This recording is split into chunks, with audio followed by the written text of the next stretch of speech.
Hello बच्चों, let's read the question. Question says, use graph paper for this question. The following table shows that the weights in gram of a sample of 100 potatoes taken from a large consignment. Weight is 50 to 60, 60 to 70, 70 to 80, 80 to 90, 90 to 100, 100 to 110, 110 to 120, 120 to 130. Frequencies are 8, 10, 12, 16, 18, 14, 12, 10. Draw a cumulative frequency curve and from it determine the median weight of the potatoes. First we see the key concept. यहाँ हमें cumulative frequency curve draw करनी है. Cumulative frequency curve में हम ओगिव दो तरीके से बनाते हैं, लेस देन ओगिव और ग्रेटर देन ओगिव. यहाँ हम लेस देन ओगिव बनाएंगे. लेस देन ओगिव से इसे ओजिव भी बोलते हैं कुछ लोग. हम कैसे ग्राफ ड्रॉ करेंगे? सबसे पहले plot the points with the upper limit of the class as x coordinate and the corresponding less than cumulative frequency as y ordinate. y coordinate, इसे हम ऑर्डिनेट भी बोलते हैं. y के कोऑर्डिनेट को ordinate. The point are joined by free hand smooth curve. जो हमें point मिलेंगे हम उसे फ्री हैंड से एक स्मूथ कर्व में ज्वाइन कर देंगे और ये हमें क्या देगी? To give less than ogive. Less than ogive हमेशा एक राइजिंग कर्व बनती है. तो सबसे पहले हम लेस देन की ओगिव के लिए टेबल कंस्ट्रक्ट करेंगे. यहाँ हम वेट्स राइट करेंगे और यहाँ हम क्यूमुलेटिव फ्रीक्वेंसी लिखेंगे. सबसे पहले है लेस देन 60, क्योंकि हम लेस देन ओगिव बनाने के लिए अपर लिमिट का यूज करते हैं. यहाँ अपर लिमिट क्या है? 60. इस क्लास इंटरवल का मतलब क्या है? 50 एंड लेस देन 60. 60 पहले क्लास इंटरवल में जहां ये अपर लिमिट के तौर पे यूज हो रहा है वो इंक्लूड नहीं होता है. जहां वो लोअर लिमिट के तौर पे यूज हो रहा है वहां ये इंक्लूड होता है. यानी अगर 60 हमें लेना होगा तो 60 हमारा इस क्लास इंटरवल में जाएगा. तो यहाँ लेस देन 60 है. लेस देन 60 वाले हमारे पास कितनी फ्रीक्वेंसीज है? 8. नेक्स्ट आएगा लेस देन 70. लेस देन 70 जो 60 से 70 की रेंज के बीच में है 10, ये भी लेस देन 70 है. और जो 50 से 60 की रेंज में है ये भी क्या है? Less than 70. तो लेस देन 70 में हम इन दोनों को ऐड कर देंगे, ये आ जाएगा 18. नेक्स्ट होगा लेस देन 80. हम अपर लिमिट से लिखते हैं तो मैं ये सीधा लिख रही हूं पहले. Less than 90, less than 100, less than 110, less than 120, less than 130. अब लेस देन 80 के लिए हम क्या करेंगे? इन तीनों को ऐड कर देंगे, वी गेट 30. लेस देन 90 के लिए 90 से पहले वाले जितने भी हैं 50 टू 60 की रेंज वाले भी लेस देन 90 है. 60 टू 70 वाले भी लेस देन 90 है. 70 टू 80 वाले भी लेस देन 90 है एंड 80 टू 90 वाले भी लेस देन 90 है.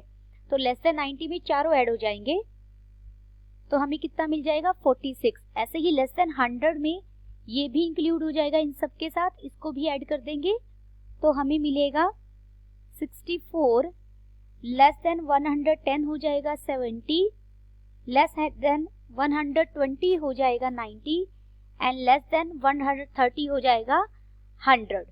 वेट्स हमारा ग्राम में दिया है, यूनिट.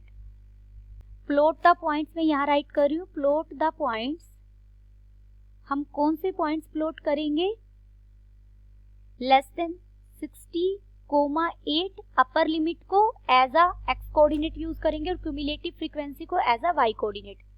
सेकंड हो जाएगा 70,18, थर्ड हो जाएगा 80,30, नेक्स्ट हो जाएगा 90,46, next is 100,64, next is 110,78, next is 120,90, next is 130,100।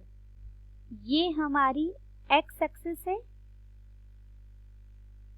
ये हमने वाई एक्सिस ली है, यहाँ ओरिजिन है O।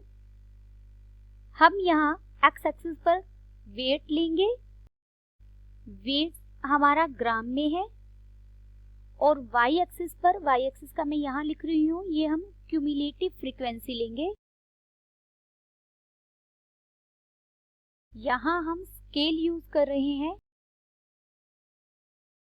1 unit is equal to 10 gram, and Y axis के लिए हम स्केल ले रहे हैं, ये स्केल है एक्स एक्सिस के लिए, स्केल ब्रैकेट में लिख लीजिए एक्स एक्सिस का, और वाई एक्सिस के लिए हम स्केल ले रहे हैं 1 unit is equal to 10 potatoes. हम यहाँ एक्स एक्सिस पर जरूरी नहीं है कि आप ग्राफ 0 से ही शुरू करें, हम यहाँ 60 से शुरू कर रहे हैं, तो हम एक किंक बना देते हैं जो ये शो करता है कि ग्राफ में हमारा गैप है, इस तरीके से कर्व बना देते हैं, डेट इज किंक। यहाँ हम 70 लेंगे, दिस इज 80, ये 90 है, ये 100, ये 110, ये 120, दिस इज 130। हमने 2 बॉक्सेस की एक यूनिट ली है यहाँ पर, और ये हमारा 10 है, ये 20, 30, 40, 50, 60, 70, 80, 90 एंड 100। अब हम पॉइंट्स प्लॉट करेंगे जो हमने लिए थे 60,8, एक्स कोऑर्डिनेट है 60, वाई कोऑर्डिनेट 8, ये 10 है, 10 से कहीं नीचे होगा यहाँ पर 8, ये पॉइंट होगा 60,8। 70 के साथ हमारा है 18, 70 के साथ 18 लेंगे, यहाँ 20 से कहीं नीचे होगा, ये पॉइंट बनेगा हमारा 70,18। 80 के साथ हमें लेना है 30, 80 के साथ 30 बिल्कुल यहाँ आ जाएगा, ये कौन सा पॉइंट है 80,30। नेक्स्ट इज 90,46, 90 के साथ हमें 46 लेना है, 46 45 से जस्ट ऊपर यहाँ मिलेगा कहीं, 90,46। 100 के साथ हमें क्या लेना है, 100 के साथ है 64, 100 के लिए 64, 60 से ऊपर, 65 से नीचे, 65 बिल्कुल मिडल होगा ना, तो बिल्कुल नीचे यहाँ से 100,64। नेक्स्ट पॉइंट है 110 एंड 78, 110 एंड 78 यहाँ होगा कहीं, 110 एंड 78। 120 के साथ लेंगे हम 90, 120 के साथ हम लेंगे, ये 90 है, 120,90। 130 के साथ हम लेंगे 100, 130,100। इस कर्व को हम एक स्मूथ फ्री हैंड से स्मूथ कर्व पे ज्वाइन कर देंगे।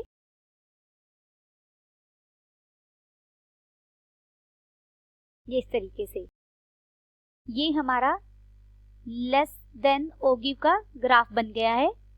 हमने लेस देन ओ गिव ड्रा कर दिया है। अब हमें इसमें मीडियन भी फाइंड आउट करना है। Median median is the n/2th value, that is n कितना है 100, 100/2 50th वैल्यू। अब मीडियन ग्राफ के थ्रू हमें फाइंड आउट करना है। Then take a point B at 50 on y axis. सबसे पहला हम काम क्या करेंगे, हम y एक्सिस पर एक 50 पर एक पॉइंट लेंगे B। ये हमारा पॉइंट क्या हो गया B। Draw a horizontal line parallel to x axis. हम x एक्सिस के पैरेलल एक हॉरिजॉन्टल लाइन ड्रा करेंगे which meet ogive at B। Sorry, B हमने पॉइंट को नाम दे दिया तो M दे देते हैं हम यहां से B से एक हॉरिजॉन्टल लाइन ड्रॉ करेंगे तो ये सीधी लाइन ड्रॉ होगी, ये ओगिव को किसी M पॉइंट पर कट कर रही है। Draw a perpendicular on x axis from M से हम एक परपेंडिकुलर ड्रॉ करेंगे x एक्सिस पर which meet x axis at L। यहां से हम एक परपेंडिकुलर ड्रॉ करेंगे x एक्सिस पर। देखिए मिडिल में 95 होगा, कहीं ये 95 से पहले किसी पॉइंट L पर इंटरसेक्ट कर रहा है। L का x कोऑर्डिनेट आप यहां हमें क्या मिलेगा 93, x कोऑर्डिनेट, y कोऑर्डिनेट तो L का क्या होगा 0 क्योंकि x एक्सिस पर है। x coordinate of L is 93। This implies median is equal to 93। हमें वेट फाइंड आउट करना था, x एक्सिस पर वेट है तो यूनिट क्या रहेगी ग्राम। Then the final answer is median is equal to 93 gram. Hope you understood it well. Best of luck.